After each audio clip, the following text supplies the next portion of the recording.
Actually, it is our part-time job. Okay. Before, we would like to thank our barangay captain, on his goodwill and leading us to have these activities. Okay. And first of all, we would like to thank the company for on his goodwill and sponsorship of these activities. Actually, it is a charity activities of the RAP company.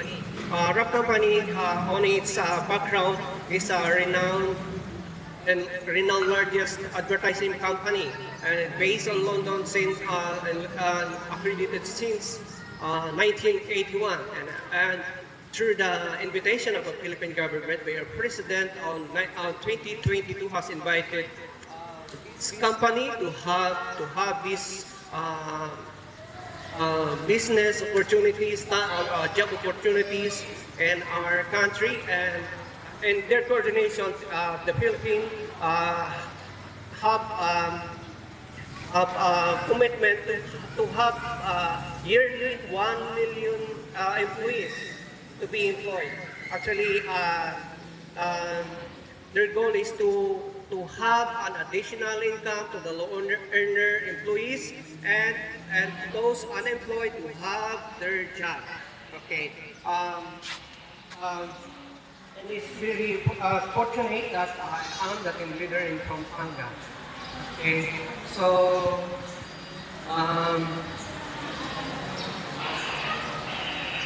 we would like to thank the RAP company for this. Okay. RAP company urged us to have this charity activities, and the beneficiary of which are the PWD, senior citizen, pregnant, and those orphans or yeah.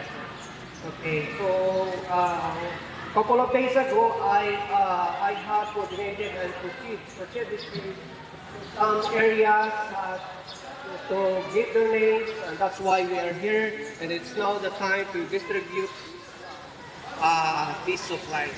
So, yun po. Okay. Bali, pagdamutan po nila yung ating po yanan through the initiative. Actually, RAP company is Sagat na yan. hindi lang siya nagbibigay ng trabaho, kundi kasama sa goal nila na maraming charity activities.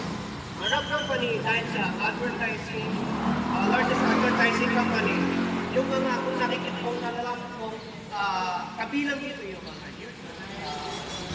Facebook, sila yung mga kliyente ng RAP advertising company. Para nung tumaas ang rating nila, ranking nila, sa kanila dumadaan at nagbabayad sila sa company. Para sa katulad naman namin na kami yung nag-assist para yung sa search for mapalaas, ma-upgrade, ma-push sa system. So, ayan, mayroong mga empleyado at yung mga kliyente na RAP yun ang sinisingil nila at yun sa ganung paraan yung pinabayad sa mga empleyado. Bukod sa roon ay isang pagkakataon sa kanila na magkaroon ng charity.